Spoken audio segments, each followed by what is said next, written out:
আসসালামু আলাইকুম বন্ধুরা, সবাই কেমন আছো? আজকে কাঁচা কলা আলু দিয়ে ইলিশ মাছ রান্না করব। এখন সবজিগুলো কেটে নিব।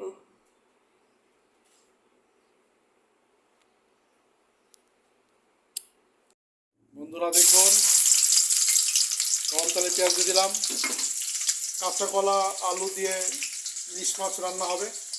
গতকাল পাঙ্গা তেলাপিয়া দেখলেন। আর ইলিশ রসুন বাটা দিয়ে দিলাম। 3 spices, 3 musketeers of our daily cooking recipe. হলুদ, ধনিয়া, মরিচ গুঁড়া,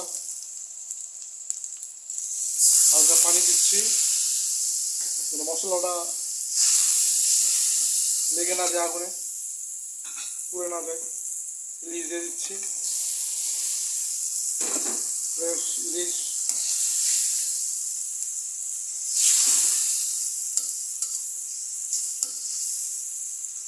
এগুলো কিন্তু মেঘনার ইলিশ। পদ্মা ইলিশের বডি সাইজটা একটু চড়া হয়, ওয়েট হয়।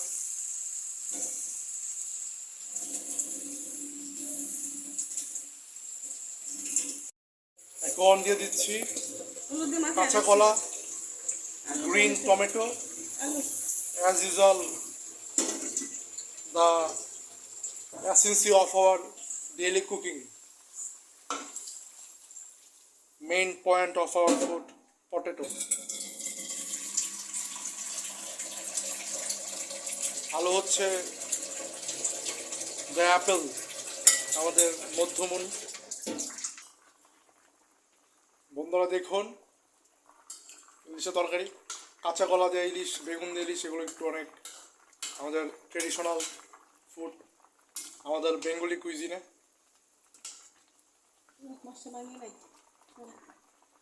আপনারা এর সাথে ইনগ্রেডিয়েন্ট আর কিছু ইউজ করতে পারেন, হয়তো সরিষা বাটা এগুলো দিলে হয়তো একটু ফ্লেভারফুল হতে পারে, মাছটা ভাঙে নাই, স্পাইসি হতে পারে। আস্তে আস্তে মাছটা মাশাআল্লাহ আর তাহলে পেরে গেছে। সবাই কিন্তু আমাদের চ্যানেল সাবস্ক্রাইব করবেন, কমেন্ট করবেন, শেয়ার করবেন আমাদের ভিডিওগুলো। এই যে মাশাআল্লাহ, বাসায় কিন্তু মাস্ট বি ট্রাইড।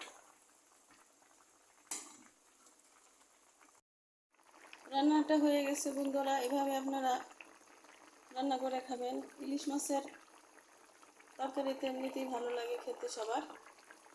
মশলা একটা মাছও ভাঙে না। কাঁচা কলা দিয়ে আলু আর টমেটো দিয়ে ইলিশ মাছ। সবাই আমাদের পাশে থাকবেন, ইনশাআল্লাহ আমরাও আপনাদের পাশে আছি। আসসালামু আলাইকুম।